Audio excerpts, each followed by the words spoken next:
So we're here, unfortunately, on a day that, Jack, you and I have talked about. I think I've predicted this for over a year, covering the January 6th prosecution. Donald Trump was indicted on 4 counts Tuesday by Special Prosecutor Jack Smith, Merrick Garland's handpicked special counsel. And so we've got 4 counts pending right now. He will be arraigned at 4 o'clock. I'm sure he will be pleading not guilty. And then the Judge Tanya Chutkan, an Obama appointee who is one of the harshest judges on January 6 defendants, has been assigned to this case, and then she will set the schedule moving forward.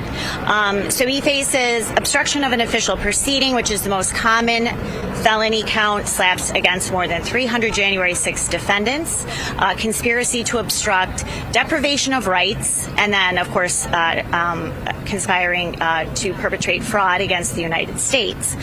Those are the current charges. And Jack, I think I posted this on Twitter also in a column on my Substack. This 45-page indictment is basically a cut and paste job from the January 6th Select Committee report that was issued in December.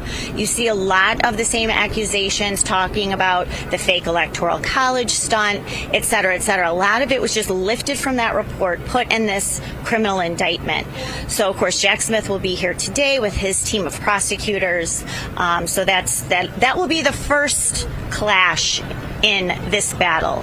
But Jack, this will not be the only indictment in this case. First of all, there are 6 co-conspirators who are cited in this indictment, and we know pretty much who they are for the most part. There's 4 I'm pretty sure I know all of them.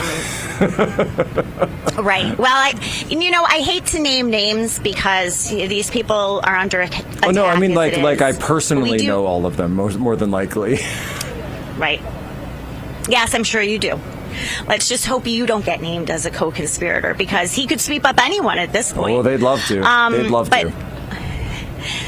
Yes, they would. So what the DOJ does, and what we just saw Jack Smith do last Friday, is add a superseding indictment in the classified documents case. So a superseding indictment overrides basically the initial indictment.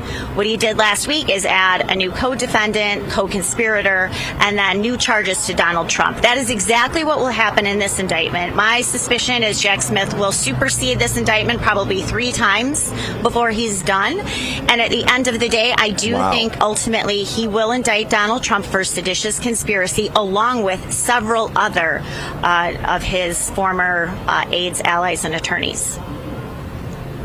That's actually, now, what would the timeline for that be? We saw in the Mar-a-Lago case, it looked like it was a couple of months in between. Do you have any indication of what Jack Smith's timeline would be for that here?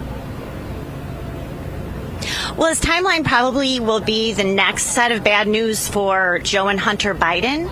So, you see how this timing works out. As soon as something bad comes out about the Biden family crime racket, then all of a sudden Jack Smith swoops in with an indictment or target letter or superseding indictment or this indictment. So, Jack Smith is a longtime creature of the Department of Justice. He has ties, of course, to the Obama administration. He was head of the Public Integrity Section for 4.5 years. Under DOJ, he worked for 2.5 years alongside Lisa Monaco, who is, of course, the Deputy Attorney General right now. So Jack Smith is, another Democratic operative disguised as a federal prosecutor, and he understands what his marching orders are. So as soon as more heat gets turned up on Biden or the Democrats or whatever happens, I expect Jack Smith to swoop in with some more concocted, fabricated, unprecedented charges.